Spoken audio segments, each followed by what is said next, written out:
নমস্কার, আমি অপু। আমি আর কবিতা যাচ্ছি বাসে করে এক জায়গায় যেখানে এর আগে অনেকেই গিয়েছো। সেখানে যেতে গেলে আমাদেরকে আগে খেয়া পার হতে হবে। এখানে কবিতাকে আমি ধাক্কা ধুক্কা দিয়ে নিয়ে গেলাম। আমাদের কোনো প্রি প্ল্যানিং ছিল না যে কোথায় যাব। সকালে সাডেনলি ঠিক হলো যে চল ঘুরতে যাই। তারপর টুকটুক করে এগিয়ে যেতে যেতে দেখলাম একটা বড় নৌকো আমাদের জন্য ওয়েট করছে। পদার্পণ করলাম নৌকোতে। এই হলো মা গঙ্গা, যার পাশে রয়েছে জলঙ্গি নদী, যেটা বর্তমানে ভিডিওতে দেখা যাচ্ছে না। আর ওই যে মায়াপুর, এই মেয়েটার দিকে ক্যামেরা ঘোরালেও সবসময় রেডি।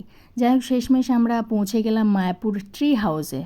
ট্রি হাউসে এর আগে আমি অনেকবারই এসেছি, কিন্তু এবার গিয়ে একটু ডিসঅ্যাপয়েন্টেড ফিল হলাম। কারণ আগের যে ট্রি হাউসের যেসব সৌন্দর্যগুলো ছিল সেগুলো এখন আর সেরকম নেই বললেই চলে।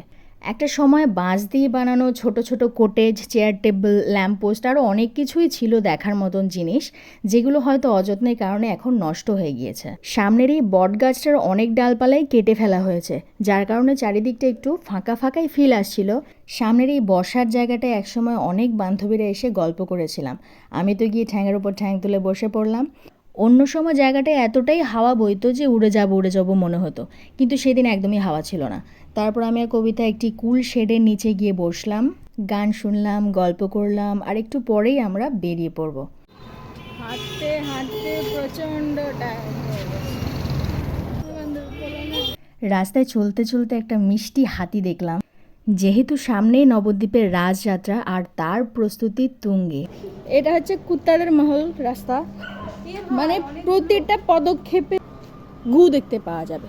ওদেরকে বলছি ঝগড়া মারামারি করিস না, কে শোনে, কামড়াকামড়ি তো করবে। তারপর সিনেমা হলের পাশ দিয়ে চলতে চলতে দেবদার সঙ্গে দেখা।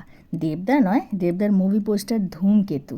সাডেনলি এই ডগি ভাইকে দেখে আমি ভাবলাম এত চিল্লামিল্লি করবে যেন গ্রিল ভেঙে যাবে।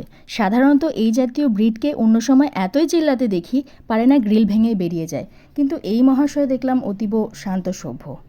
পাটা ঝিঝি ঝিঝি করবে, মাজাটা ঝিঝি ঝিঝি করবে। তুই পা নিয়ে এসেছিলি বাড়ি থেকে?